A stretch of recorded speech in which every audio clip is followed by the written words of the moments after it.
Και γεια σας παιδιά, εδώ είναι my music, η δική μου μουσική που έφτιαξα.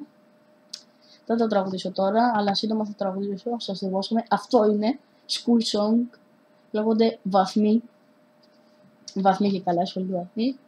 Στη κοινή στίχη αυτή, θα το τραγουδήσω άλλη φορά. Είναι πήρα 13 στο μάθημα τη γεωμετρία και πήρα κάτι τέτοιο και στη βιολογία. 1, 2, 3, δεν γνώρισα ποτέ. Μια μέρα χωρίς απουσία, τι να κάνω. Όχι, τι να πω εγώ, πήρα κάτω από τη βάση στην ιστορία και 14 στα σκεφτικά. Επίσης, θα σου πω, πήρα αποβολή γιατί έσπασα τον υπολογιστή του καθηγητή. Πήρα ακόμα 12 στα δικαστικά γιατί ζωγράφησα έναν πρόεδρο στα κρυφά. Μη σου πω ακόμα κάτι σοβαρό, πήρα 11 γιατί χτύπησα το μουσικό. Μουσείο λέω εκεί. Άσχετο. Αυτό αγωνίζεται. Μουσικό.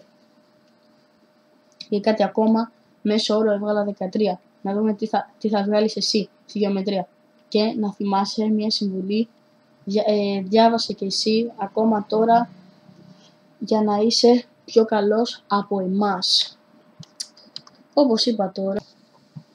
Και ναι, το μουσικό το διόρθωσα, εντάξει. Και θέλω να μου κάνετε like and subscribe.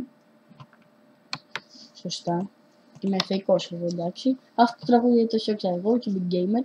Ελπίζω να σας άρεσε.